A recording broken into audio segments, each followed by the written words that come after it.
Satyabhama Institute of Science and Technology, Chennai. Satyabhama Institute of Science and Technology, Chennai.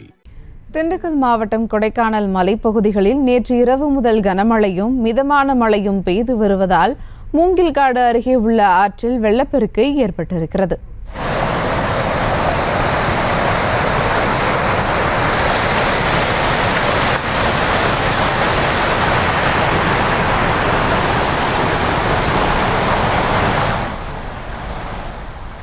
கூடுதல் தகவலோடு இணைகிறார் செய்தியாளர் குறிஞ்சிவேல். வணக்கம் குறிஞ்சிவேல், விவரங்கள். வணக்கம் சுபா.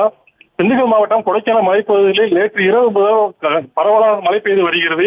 இந்த நிலையில் கொடைக்கானல் பல்லங்கி கோம்பை மூங்கில்காடு கிராமத்தில் இருக்கக்கூடிய பழங்குடியினர் கிராமத்தில் சுமார் 50க்கும் மேற்பட்டோர் சென்று வருகின்றனர்.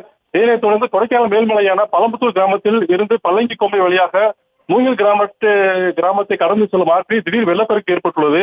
இதனால் அப்பகுதி கிராம மக்கள் ஆற்றை கடக்க முடியாமல் தவித்து வருகின்றனர். மேலும் இப்பகுதியில் ஆற்றில் வெள்ளப்பெருக்கு ஏற்பட்டுள்ளதால் மூங்கில்காடு கிராம மக்கள் அத்தியாவசிய பொருட்கள் வாங்க முடியாமல் வெளியே வர முடியாமல் அந்த கிராமத்திலேயே முடங்கியுள்ளனர். இதனை மாவட்ட நிர்வாகம் கவனம் செலுத்தி கொடைக்கானல் பல்லங்கி கோம்பை பகுதியில் இருக்கக்கூடிய மூங்கில்காடு பகுதிக்கு செல்லக்கூடிய துரிதமான பாலம் அமைத்து தர வேண்டும் என அப்பகுதி மக்கள் கோரிக்கை வைத்துள்ளனர். சுபா, விவரங்களுக்கு நன்றி குறிஞ்சிவேல். Satyabhama Institute of Science and Technology, Chennai. Satyabhama Institute of Science and Technology, Chennai. செய்திகளை உடனுக்குடனும் துல்லியமாகவும் தெரிந்து கொள்ள சப்ஸ்கிரைப் பண்ணுங்க.